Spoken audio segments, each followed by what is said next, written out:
بسم الله الرحمن الرحيم.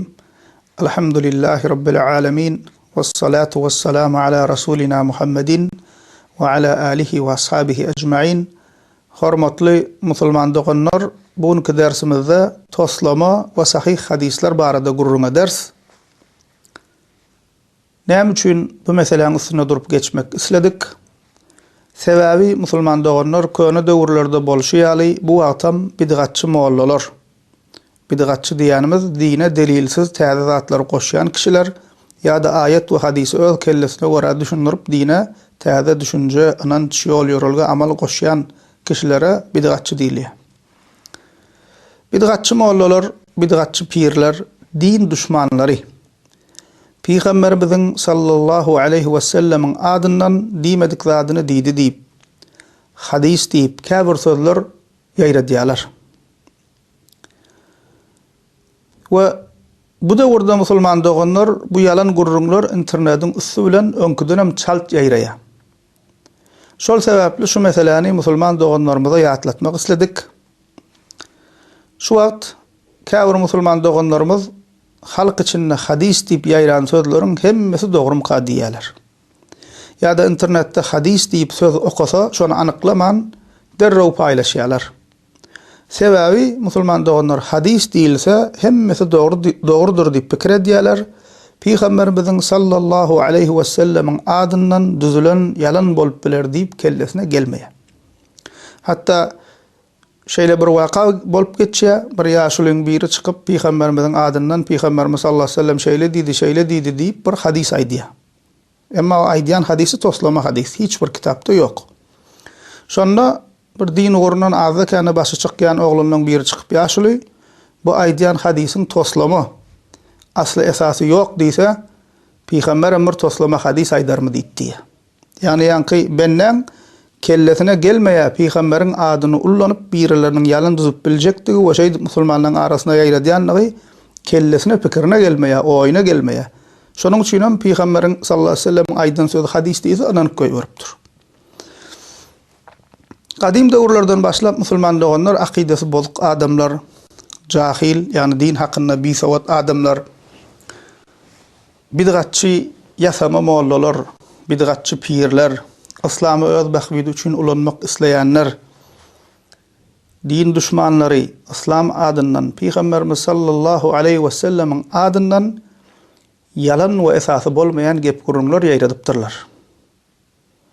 Dine Allah Teala'nın adından, Peygamberimizin adından hem değil, sahabalaryň adından, uly alimlaryň, hadis ulamalaryň, awliýalaryň adından her hilekke asly esasy bolmaýan şolaň adyn ulan gep gurrunlar ýaýradylypdyr. We bu yalanlaryň içinde musulman doganlar iň üns bermelisi toslama hadisler. Çünkü Kur'an belli, Kur'an'da bar diýseler derrew açyp almy bar ýok, her musulman barlap bilýär. Çünkü Kur'an elhamdülillah köp dillere tercüme edilen, Kur'an'a kän näme? Kur'an'da ýoklady kän bar diýip bilen oklar. Çünkü birje kitap derrew haýsy ayet, haýsy sure diýip ýakasyndan tutup bolýar.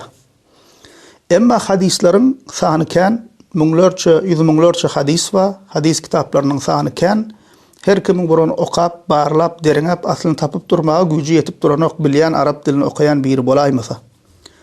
Şol sebäpli musulman doganlar bu ýalanlaryň içinde iň üns bermelisi toslama hadisler. Çünkü musulman doganlar yalanlaryň ulusy Allah Teala we Peygamber adyna yalan gurlamakdyr. Yani ünswer musulman doganlar dinimiz İslamda bir kişiň adyna ýöne adaty bir insanyň adyna yalan ýönkemek bolmaýar. Ul haramlardan.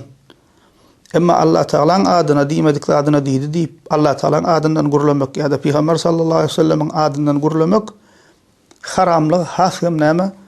Agyrdyr, haramdyr musulman doganlar. Ve bu yalanlaryň netijesinde Allah Teala'nın adyna, Peygamberimiz sallallahu aleyhi ve sellemin adyna ýaýradylýan yalanlaryň netijesinde insanlaryň akideleri, inançlary bozulýar. Diniň hökümleri ütgeýär, diniň ady bilen din ýykylýar. Buhari Müslim'de Ebu Hureyre radiyallahu anh'dan haber berilen hadisinde Peygamberimiz sallallahu aleyhi ve sellem öz adından yalan sözleýänleriň boljagyny bize haber berýär we bizi bu hili yalanlardan äge edýär. Peygamber sallallahu aleyhi ve sellem diye men kezebe aleyye mutaammiden felyetebevva maqadahu minen nar. Kim bil kaslayın menin adımdan yalan gurlasa cehennemdeki yerine tayinlansın diye. Yani Peygamberimiz sallallahu aleyhi ve sellem näme işaret ediyor? Bir döwür gelecek. Peygamberimizin adından yalan gurulacaklar. Diýmedik adına diýdi diýjekler. Etmedik adına etdi diýjekler. Peygamber sallallahu aleyhi ve sellem näme bizi ümmetini şol hil yalanlardan äga ediyor. Ve yankı dişimiz yalak musulman doğanlar yalanların ulusu Allah ve Peygamber adına yalan gurulamak. Çünkü bu yalanların neticesinde musulmanların arasında agzalylyk emele geliyor. Bir kişi öz bisawatlygy sebäpli aýdýan gepini anyklamaýanlygy sebäpli hadis mukadyp onu ananyp bir ýerde okap insanlara aýdýa, öwredýä. Onu dinleýän kişiler bolsa aýby Peygamber adyndan gurulaýan bolsa hususan ahun molla bolsa yalan aýdasy ýok diýip oň diýen gepini ananýa. Başga bir tarapdan bolsa bir musulman doganlarymyz okan gözleýän, anyklaýan musulmanlar doganlarymyz çykyp aýa şuly plana ahun bu diýäniň asly ýok diýip düşünürseler näme insanların arasında şey edip agzalylyk emele gelýär we diniň ady bilen din ýykylýar musulman doganlar. Alimlerimiz bir agızdan kabul edýärler. Toslama hadisleri Peygamberimize ýönkäp aýtmak we ýaýratmak haramdyr diýerler. Ulugunalar atly kitaplarymyzy açyp baksak, şol ulugunalaryň birem Peygamber adyna sallallahu aleyhi ve sellem adyna yalan gurulamak, diýmedik adyny diýdi diýip toslama hadis aýratmak. Diňe musulman doganlar ýekeze şert bilen toslama hadisi halka aýtmaklygy ruhsat berilipdir. Ol hem toslamadygyny halka duýdurmak üçin. Misal üçin adamlar ne plan gurrun badyr. Peygamber sallallahu aleyhi ve sellem diýdi diýilýär, emma şol gurrun toslamadyr diýip halk şoňa allanmasyn diýen niyet bilen aýtmaklygy ruhsat berilýär. Emma ondan bärde yalan hadisi aýtmak, toslama hadisi musulmanlar haramdyr. O näme has hem näme haramlygy adaty haramlardan hem has ýokurdyr. Agyrdyr günäsi. İslam musulman doganlar ilki ýaýrap uğran wagty bu hil zatlar bolmandyr. Yani Peygamberimiz we sallallahu aleyhi ve sellem sahabalar we yani gidip kime näme mesele gerek bolsa Peygamberimiz sallallahu aleyhi ve sellemden sorapdyrlar. Peygamberimiz sallallahu aleyhi ve sellemin adyna yalan gurulayanlar bolmandyr. Emma haçanna İslam ýaýrap musulmanlar köpelip uğranna musulmanlaryň arasynda toslama hadislerim köpelip uğrapdyr. Sebebi täze İslam'a girýän hakyky musulmanlaryň ýany bilen yalandan musulman bolýanlar musulman sypatyna giren din düşmanlary dini öz düşünjesine görä düşünürip görür bidgatçy toparlarym köpelip uğrapdyr. Oşolar Peygamberimiz sallallahu aleyhi ve sellemin adından toslama hadisler ýaýradyp başlapdyrlar. Şonda alimlerimiz musulman doganlar hadis meselesini berk tutupdyrlar. Hatta Peygamberimiz sallallahu aleyhi ve sellem döwründe, sahabalar döwründe hadisler yazılmayanlar diňe ýa tutulýan eken, ýa tutmaklyga ähmiýet berýän ekenler. Ýa tutmaklyga ähmiýet berýän ekenler. Soňlar ýazyp başlaýarlar. Ýanky alak bidgatçylar dini ýoýýan adamlar köpelip uğranna alimlerimiz hadis meselesini berk tutup hadis kitaplaryny ýazyp başlapdyrlar. Ve Peygamberimiz sallallahu aleyhi ve sellem'den gelenligi anyk bolan hadislere mutawatir hadis, sahih hadis, hasan hadis diýip näme aýdypdyrlar. Emma Peygamberimizin aýdanlygy şüpheli bolan hadislere zaif hadisler diýilipdir. Ve Peygamberimizin sallallahu aleyhi ve sellemin aýdanlygy barada hiç ýyly subutnama, senet, rivayet zinciri bolmayan ýasama sözlere mawzu, yani toslama hadisler diýipdirler. Bu hili toslama hadisler diňe bir jahil musulmanlar tarapyndan däl, käbir halk içinde molla, imam, ahun, pir, takwa diýip tanalyan kişiler tarapyndan hem ýaýradylyp ýör musulman doganlar. O şu döwürde hem şeýle. Käbir alim, ulama, weli diýilýänlerimiziň sözlerine we kitaplaryna şu toslama hadisler ba dersiň dowamynda soňunda oň misalyny aýdars. Toslama hadis ýaýradýanlar musulman doganlar bir näçe topara bölünýär.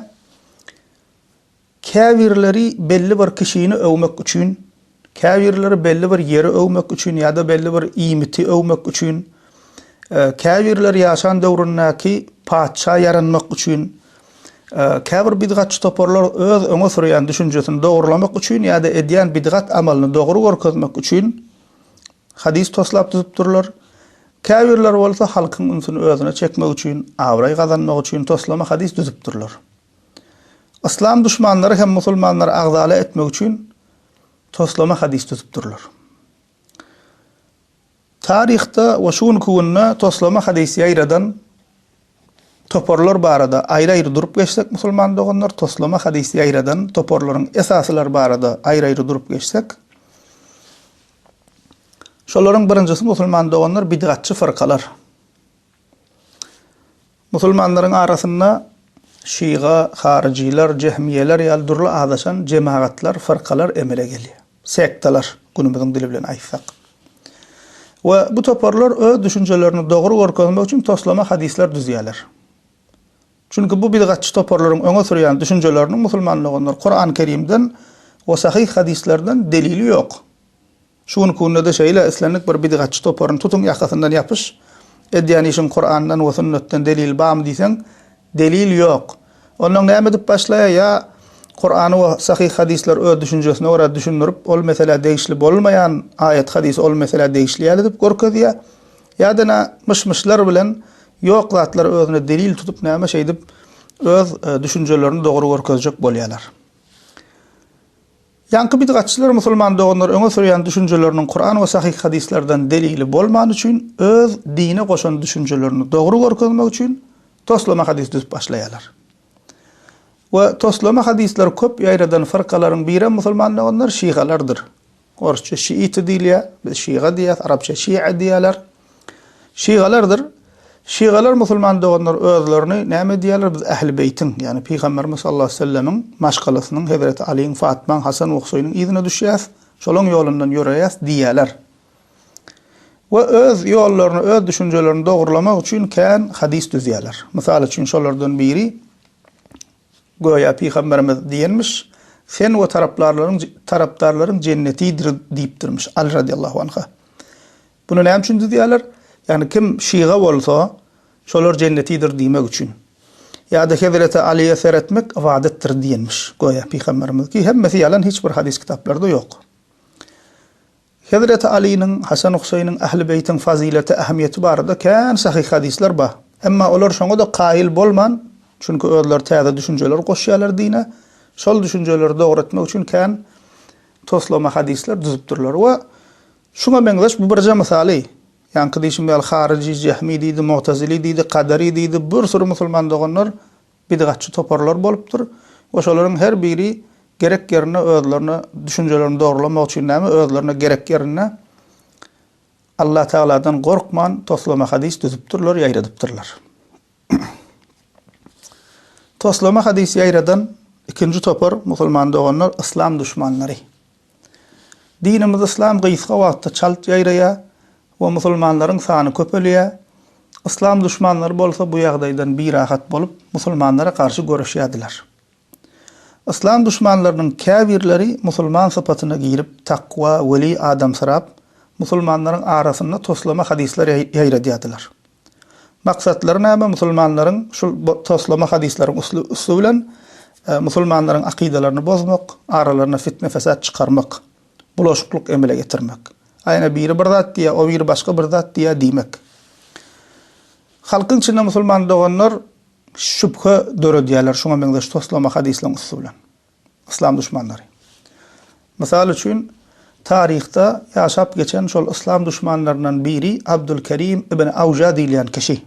Tarih kitaplarymyzda habar berilýär. Abdülkerim ibn Awja diýilen kişi musulmanların içinde toslama hadis ýaýradypdyr we özü boyun alýar. O musulmanlar tarapyndan ölüm jazasy verilen adam.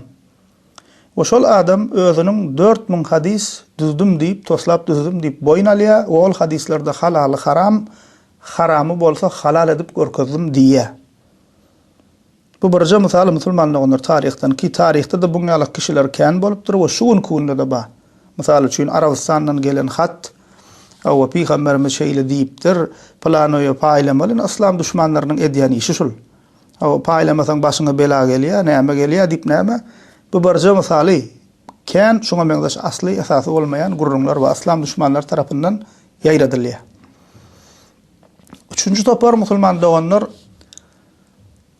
toslama hadis çıkaranlaryň üçüncü topary belli bir mezhebi ýa-da belli bir ýeri, ýurdy ýa-da aýy, güni, iýmiti övmek üçin ýa-da ýamanlamak üçin düzülen hadisler. Misal üçin belli bir iýmiti öwýär. Ya olmasa plan ayın plançasına sogap ba näme we plança namaz okamaly diýär. Asly esasy bolmayan gurrunlar düzýärler.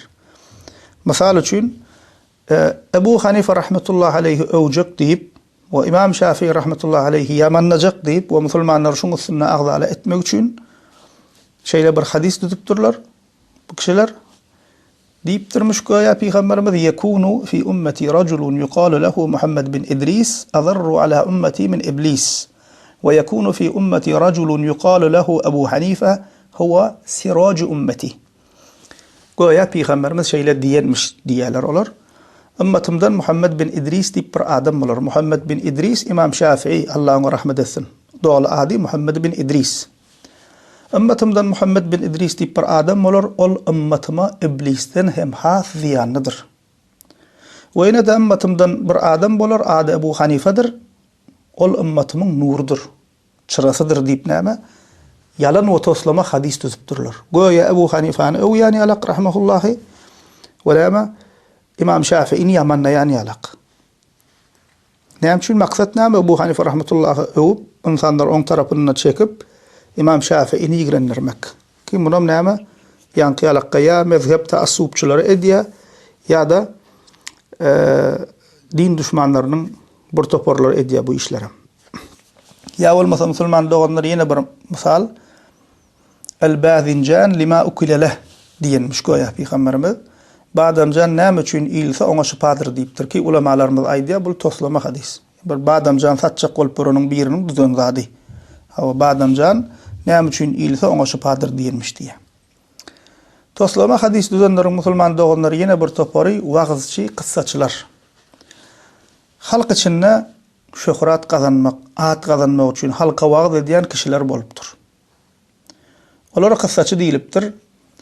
Musulmanlaryň arasynda bu hili adamlar 4 halife döwrüniň soňlaryna peýda bolup başlaýar.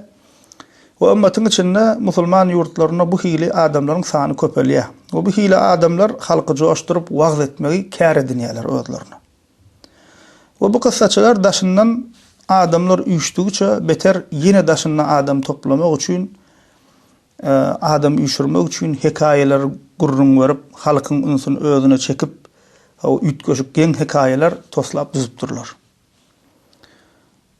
We bu hili adamlar musulman doganlar öz daşyndan adam jemlese bolýar maksatlary Peygamber adyna da yalan gurulamaklyga çekinmändirler. Ki şu gün konuna misal berip bolar käbir insanlar ba şu at kazanmak üçin şöhret kazanmak üçin hemme zat edip görýärler. İnternetde hususan buňal adamlar kän. Şu daşyna adam jemlese bolýar her hilek bolup görýärler. Tarihte musulman doganlar Peygamberimiziň adyndan diýmedik zadyny diýdi diýip toslama hadis ýaýradandan bir toparam şu hili kyssaçy hekaýaçylar bolupdyr. Käbir jahil adamlar bular alim hasaplap şu hili hekaýaçylaryň gepine kulak asypdyrlar. Yani çünkü gowurlaya, owadan urlaya, süýji gurlaya we näme? Jahil adam bular alim mukawidi. Mesela üçün Bagdat'ta mescitleriň birine bu hekaýaçylaryň biri Kur'an-ı Kerim'i ýalňyş düşündirýär we ýalňyş zatlar gurlaýar. Şonda ahli sünnet tefsirçi alimlerinden Muhammed bin Cerir et-Tabari rahimehullah Allahyň rahmet etsin. Meşhurdur tefsiri ba. Tefsir Tabari bu hekaýaçyň ýalňyşyny inkar edýär. O ýalňyş gurlaýanlygyny näme beýan edýär halka. Hani şutaýda näme bolandyr diýäňiz? Aslynda seretseň alymyň gepi alınıp o hekaýaçyň gurruny terk edilmeli. Ýalňyş taşlap dogry ýapyşmaly, emma halk näme edýär? ol hikayeçini alim hasaplap ýörendik üçin Muhammed bin Cerir et-Tabara gahary gelip gidip Muhammed bin Cerir et-Tabariň öýüni daşlak gaýdýarlar. Hatta çyksa diýe özüni hem daşlap öldürjekdiler diýe. Daşlap hatta şeýle kapysyna şen daşlaýarlar, hem bir ýerini daşlaýarlar, kapysy diýe daşlaň aşagyny gömülip galdy diýe. Ve bul wakany Tahzirul Khawas min Akazibil Qassas adly kitabyna Suyuti rahimehullah getirýär. Yani bu yalançylaryň, bu kezzaplaryň nähilek halkyň üstünde täsiriniň badyny göz getirin musulman doganlar, halk şolary şeýle bir ygtybar edýär, her gepini ananýar. Hatta näme alimy öldürjek bolýarlar bu gepine ananyp. Yani bu näme görkezýär musulman doganlar? Tarihte hem şu wagtam dinini, akidasyny bilmeýän musulmanlar hikayeci, qyssaçy, owadan gurlayan, dile çeper, süýjü gurlayan kişiler alim ýerine goýýarlar. Ve şuun kuğuna hem biznäme şoňa şaýat bolup dursun. Her owadan gurlayan musulman doganlar şul aýdylýan gepden çykarmaly netijemiz her owadan gurlayan wagt edip seni güllürüp ağladyp bilýän kişi alim diýmek däldir. Her owadan gurlayan senin duýgularyň herekete geçirýän kişi dogry aýdýar diýmek däldir musulman doganlar. Hem işe ünsümüzi nähil gurlaýanynyň köp näme gurlaýanyna üns bermeli. Deliline seretmeli. Käwat halk içinde şu gepler eşdilýär, plan amam gowag edýär, yaman gowag edýär. Plan karo adýar, yaman gowag edýär. Sesowdan Qur'an okuýar diýär. Gowurlayan bolmak mümkin musulman doganlar, owadan Qur'an okuyan bolmak mümkin. Emma dogry wagt edýärmi, delil esasynda maglumat berýärmi, biz şoňa üns bermeli. Owadan gurlap, owadan wagt edip halka azyrýanlar ba. O Peygamberimiz sallallahu aleyhi ve sellem bular barada bize haber beripdir. Nähile gurlaýanyny seretmeli däl, näme gurlaýanyny delil esasynda gurlaýarmy, ayet we hadisden delil bami, sahabalardan delil bami, şoňa seretmeli. Emma ýok biren tek insan näme de ýaman gowurlaýar diýe, sesem owadan ýa Qur'ana owadan okuýar diýe.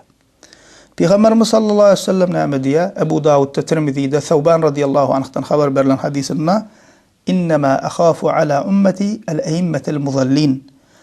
Ümmetim üçün insanlar ağdaştıryan imamların şerinden korkuyarın diye.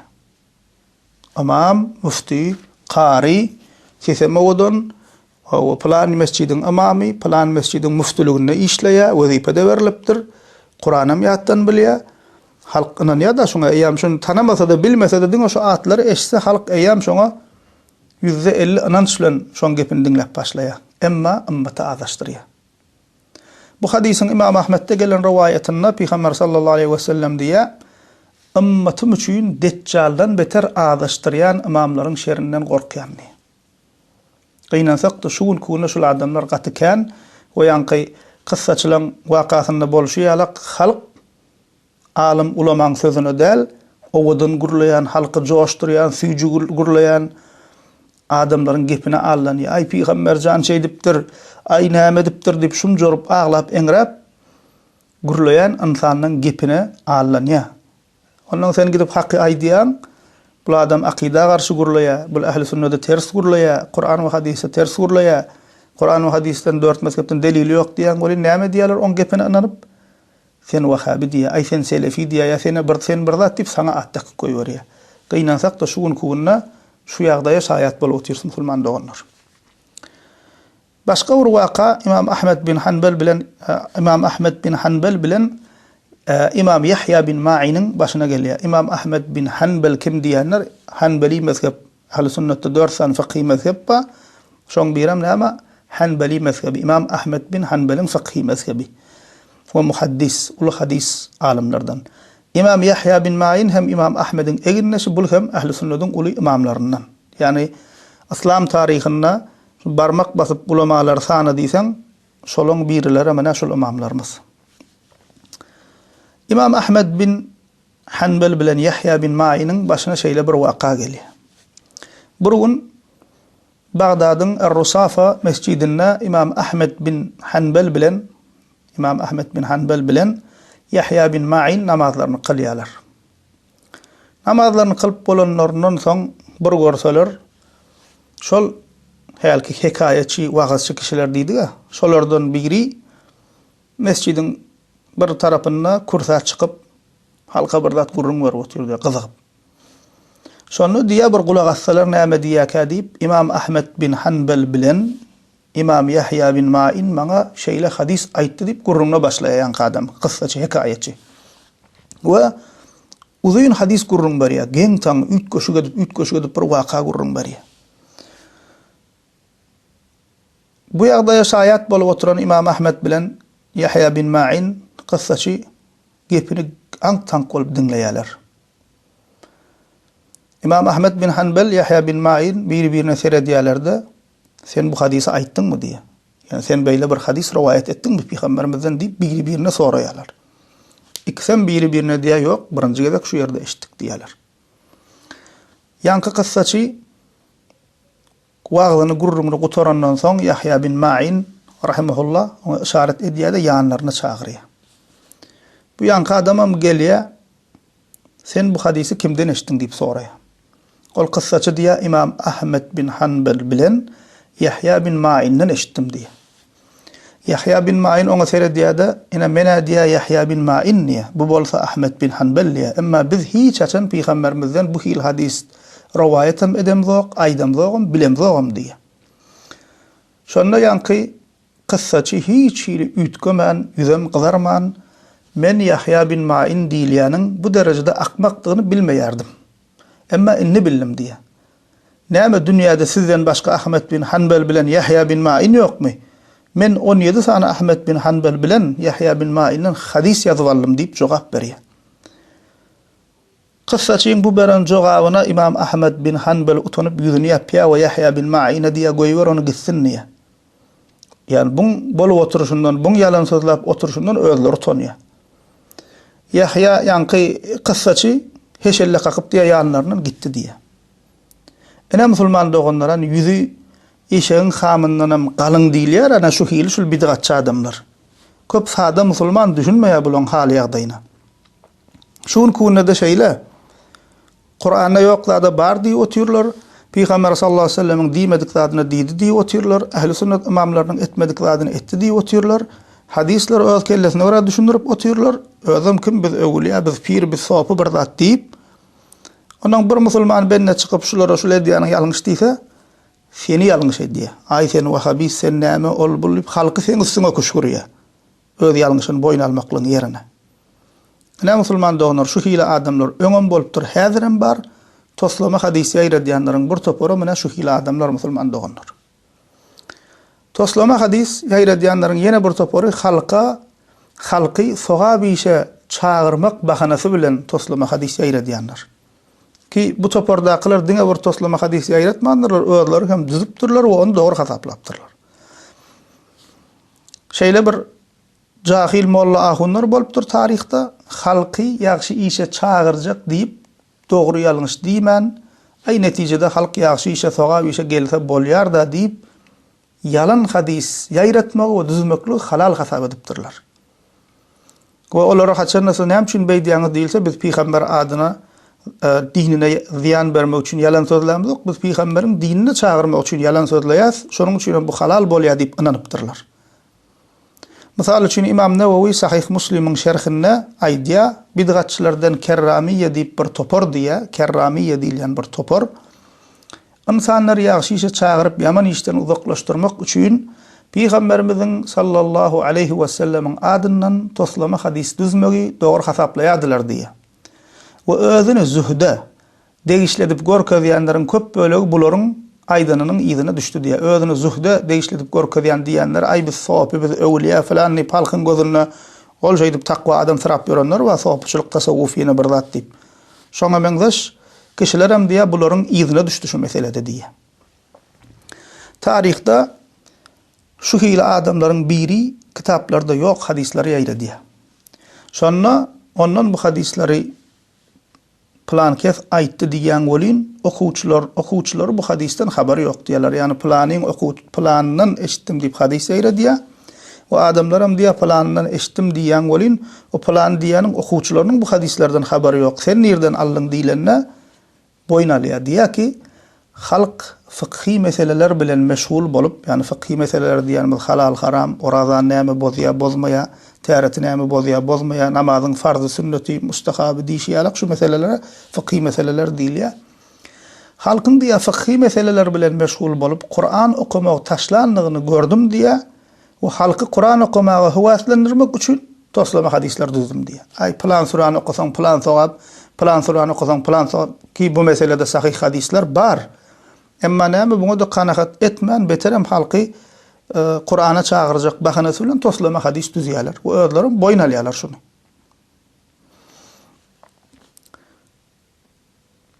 Toslama hadisleri musulman doganlar ýaýramanyň başga da kän sebäpleri bar. Biz esaslaryny aýdyp geçdik. Esasy toslama hadis ýaýradan toporlar aýdyp geçdik. Şu wagt hem musulman doganlar toslama hadis düzýänler bar. Ya da bar bolan toslama hadisleri dogry diýip ýaýradyp ýörenler bar. Şu döwürde şu hili toslama hadis ýaýradýanlaryň bir toporam ýanky sowapy bidgatçylar, tarikatçylar. Pire gol bermelip ýörenler. Halk içinde bularyň bir näçesini ewliya, alim diýip tanalýar, emma hakykatda bidgatçy adamlar. Misal berelin has haw düşünükli bolar ýalak musulman doganlar. Türkde bir bardy, aradan çykdy, uly ewliya falan diýip bizim halkymyzyň içinde tanadylan kişi, käbir kişileriň arasynda öz sowaplary üçin ýazan bir kitaby bar. Irşadul Muridin diýe. Şol kitabyna musulman doganlar soňunda bir hadis getiripdir. Diýe, goýa Peygamberimiz şeýle diýenmiş: "Iza tahayyartum fil umuri fasta'inu bi ahli'l quburi."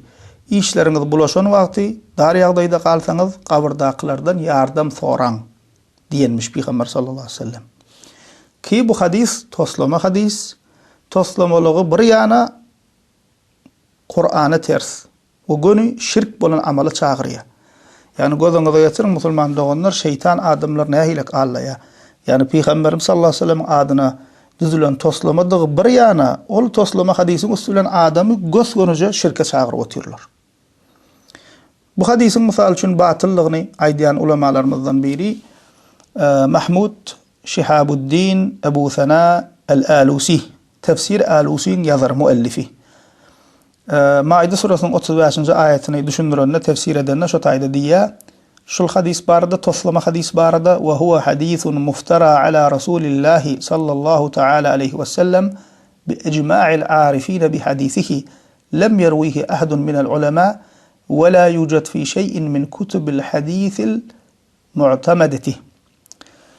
Diýär ki bul söz Peygamber sallallahu aleyhi ve selleme töhmettir diýär. Bi icma'il arifin bi hadisihi. Peygamber sallallahu aleyhi ve sellemin hadisini bilýän, hadis ilminden başı çykýan ulamalaryň icmasy bilen bir agızdan kabul etmek bilen bu hadis Peygamberimize töhmettir. Ulamalardan hiç kim bunu rivayet etmedi we ygtybarly hadis kitaplarynyň hiç birini bu söz ýokdur diýip hakykatdan hem diýişýärler. Hiç bir sahih hadis kitaplarymyzda ýok bu. We üns berseňiz arapça bilmeýän kişilerim biraz üns berse, dinlese, düşünüp bilerler. Diýär ki fasta'inu bi ahli'l qubur. Kabir ehlinden isti'ana edin, yani yardım talep edin diye. Ama biz Fatiha surasında näme diýär? İyyake na'budu ve iyyake nesta'in. Bizdiňe sana ibadet edýäs, bizdiňe senden yardım dileýäs diýmekligi Allah Taala Kur'an-ı Kerimde bize öwredýär. Ama bu hadis näme diýär? Fasta'inu bi ahli'l qubur. Kabir ehlinden, kabirdakylardan yardım dileň diýär. Yani kabirdakylardan, ölülerden yardım dilemek şirktir. Bunda hiç bir akidesi düzü, akli ýerine hiç bir musulmanyň şeki şüphesi ýok. Ve üstesine bu bidgatçılar näme diýip halka allaýarlar? Ay ýok, biz öllen dilämiz ýok, öllen dilemeli diýemiz ýok. Haqqy hormat üçin diýäs diýerler. Açyk-açyk ýalan sözleýärler.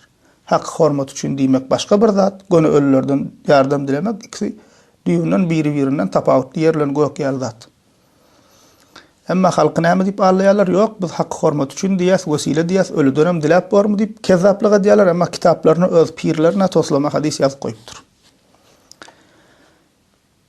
Başka bir misal, yine bir şol hil bidgatçıların biri, halkımızın içinde ewliya alim diýip tanadylan bir bidgatçyň biri. Diýär wagtlarynyň birinde goya Peygamberimiz sallallahu aleyhi ve sellem Allah Teala'nın şeyle dinini aydıptır diye. Yani dine Peygamber adından emdal, Allah Teala adından aydılıyor. Allah Teala deyiptir diye levlaka lema halaktu eflaka. Allah Teala Peygamberimize deyiptirmiş, sen bolmadık bolsadın ehlimi yaratmazdım deyiptir diye. Hiç bir sahih hadis kitaplarda bul hadis yok. O ulamalarımız bunun batıllığını ve toslama hadislerini ama kabul ediyorlar. Peygamberimiz öwyan yalak bir taraftan seyretsen, ama aslında näme? Yok zat. Hem Peygamber hem Allah Teala töhmet. Yani adati Peygamber diýdi diýilen sözlemedel, Peygamberimizin Allah Teala diýdi diýip aýtdy, diýdi diýip aýdan hadis, yani kutsi hadis goýa. Bulan öňçüne görä. Ama hiç bir sahih hadis kitaplarımızda yok. O ulamalarımız, hadisçi ulamalarımız näme toslama donu aýdýarlar. Ve Kur'an'a ters şu söz. Sen bolmadyk bolsaň alem yaratmazdım diýipdirmiş bärde. Ama Kur'an-ı Kerim'de Allah Teala Zariyat 56'da näme diýär? "Ve ma halaqtul jinne vel insa illa liya'budun" diýär. Men jinleri we insanlar diňe maňa ibadet etsinler diýip yaratdym diýär. Sen bolmadyk bolsaň yaratmazdım diýen ok. Men jinleri we insanlar diňe maňa ibadet etsinler diýip yaratdym diýär. Peygamber sallallahu aleyhi ve sellem öwjek bolsaň, sahih hadisler kan, Peygamberimizi öwmek üçin toslama sözleri hajatymyz yok. Ama gynansak da näme?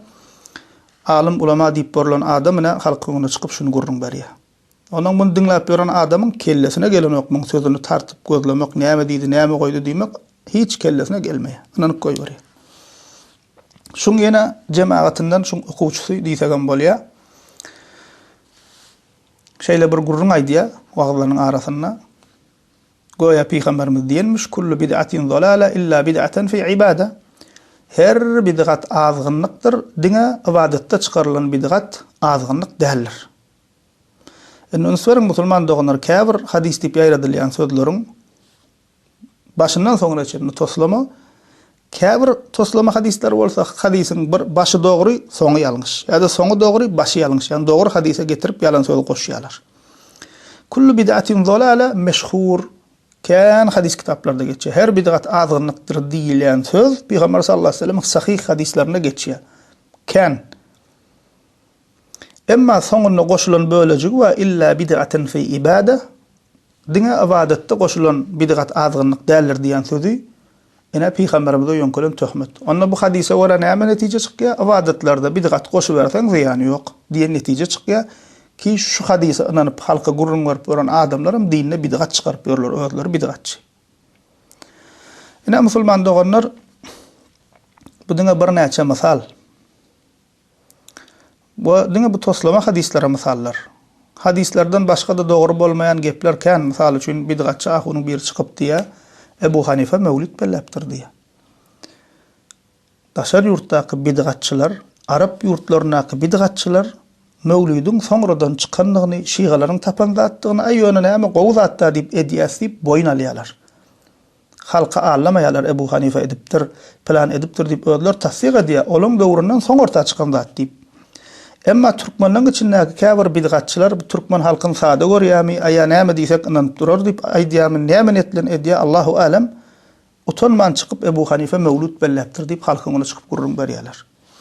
Ya olmasa ýene bir çykyp diýär, plan qary diýip biziň halkymyzyň käbirleriniň gyzygyp dinleýän kişisi ay plan weli Peygamberimiziň kabrına ziýarata barypdyr welin Peygamberimiz sallallahu aleyhi ve sellem elini çykaryp salam beripdir diýär.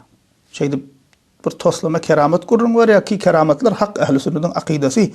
Emma her keramata her keramet diýip aýdylýan gepe biz anan bilmeýäs. Anyklamaly asly barmy ýokmy? Bul aýdylýan gurrun ähli sünnetin akidesine ters ki Peygamber sallallahu aleyhi ve sellem dünýädäki kabryndan çykmaýa, elinem çykarmaýa. Hemma näme şonu gyýnan işledip, joşdurup halka gurrun berýär. Ya olmasa halki dersin arasynda da aýdyp geçdim. İslam düşmanlarynyň çykarýan zatlarynyň bir Arabistandan gelen hat goýa Peygamberimiz sallallahu aleyhi ve sellem görnüpmiş. Plan Ahmet diýilen kişi we ümmetima şeýdi, şu haty plan çekişe ýaýrat diýip näme ýaýradýarlar. Bu bid'atçylaryň musulman doganlar hemme gepini aýtjak bolsak aýdyp gotararýar däl. Toslama hadisler barada ulamalarymyz ýörüýten mawduat, toslama hadisler diýip kitap ýazylypdyr, gözüňize getirin. Tutuş bir kitap toslama hadisler barada. Ibn el-Jawzi'nki alaqqa. Ya başga da ulamalarymyzyň alaqqa. Şonuň üçin on hemmesini sanajak bolsaň sanap gotararýar däl. Netice musulman doğanlar bir kişi isla ahun olsun, pir, alim, şeyh, seyyid, hacı, imam, müfti, molla, qaraz adı näme bolsa bolsun, halka din deyip yetirýän gepini anyklamaly. Sonra yetirmeli. Ay plan yerde okaydım da, plan yerde eşdaydım da deyip gurulamaly däl. Bir imam bilen bir çıkıp bir gaýyp gijesinde okalyan 10 rekatlyk namaz we Peygamberimiz diýipdir diýip gurrun berip otyr.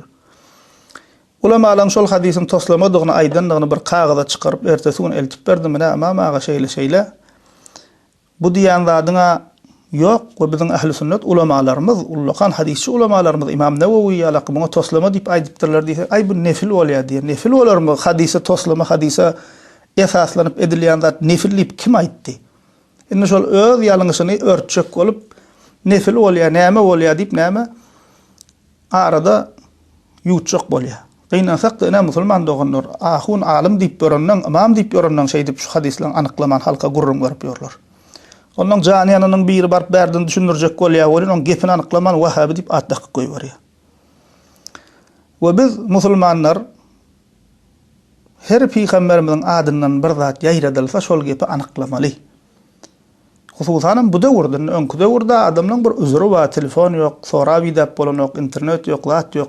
Gitjek bolsaň ýurda aşmaly, öwrenjek bolsaň bir sürü harajat edip aýlap günnäp gidilýän eken, ilim öwrenmek üçin, hadis bilmek üçin. Inna alhamdulillah bu döwürde internet ba, telefon ba, soraw edip bolýar, jaňa edip bolýar. Anyklamaly musulman doganlar bu hadis diýip aýdylýar, bolýan bu çeşmesi nirdeka, haýsy kitapda geçýär. Ahli sünnetin kitaplarına ýazylany bilen intak sahih hadisler wa zaif hadisler ba.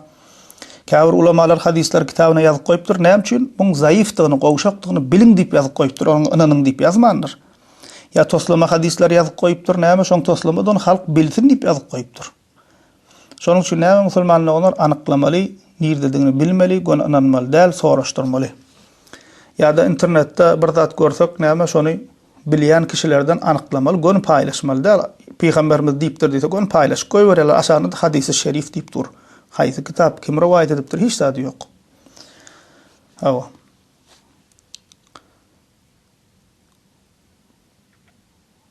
Ýa-ni diýişim ýalakka gynanýan ýerem ahun molla diýip görenden ay näme namaza çagyrýar, näme ziýany bar diýip toslamadygyny bilip durýam, şuň kurna hem näme halka toslama hadis aýdýarlar.